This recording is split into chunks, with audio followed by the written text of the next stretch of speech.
Vote for better tomorrow. మన ఓటును ప్రజలను, ప్రజాస్వామ్యాన్ని, రాజ్యాంగాన్ని గౌరవించే పార్టీకే వేద్దాం. లోక్సభ ఎన్నికలు సమీపిస్తున్న కొద్దీ దేశంలో రాజకీయ వాతావరణం క్రమంగా వేడెక్కుతున్నది. ఈ ఎన్నికలు అత్యంత కీలకమైనవని అధికార, విపక్షాలే కాదు, మేధావులు, పరిశోధకులు కూడా భావిస్తున్నారు. మానవ హక్కుల వేదిక తరఫున మేము ఈ కింద డిమాండ్లను రాజకీయ పార్టీల ముందు పెడుతున్నాం. గత మేనిఫెస్టోలో మీరు చేసిన వాగ్దానాలు ఎన్ని నెరవేర్చారో తెలియచేయండి. నెరవేర్చలేని వాటికి వివరణ ఇవ్వండి. దేశంలో మత సామరస్యాన్ని పెంపొందిస్తామని హామీ ఇవ్వండి. ప్రార్థనా స్థలాల చట్టం 1991ని యథాతథంగా అమలుపరచండి. రోజుకో కొత్త స్థలాన్ని వివాదాస్పదం చేసి దేశంలో ప్రశాంతత లేకుండా చేయకండి. రాజ్యాంగ మౌలిక సెక్యులర్ స్ఫూర్తికి విరుద్ధమైన సిఏఏ చట్టం అమలును వెంటనే నిలిపివేయండి. రాజ్యాంగ సంస్థల స్వతంత్రతలో జోక్యం చేసుకోమని ప్రకటించండి.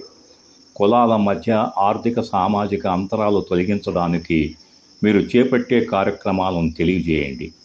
దేశవ్యాప్తంగా కులగణన జరిపి జనాభా దామాషా ప్రకారం రిజర్వేషన్లు అమలు చేయండి. అదే కులగణన ఆధారంగా జనాభా దామాషా ప్రకారం చట్టసభల్లో మహిళలకు 50% రిజర్వేషన్ కల్పించండి.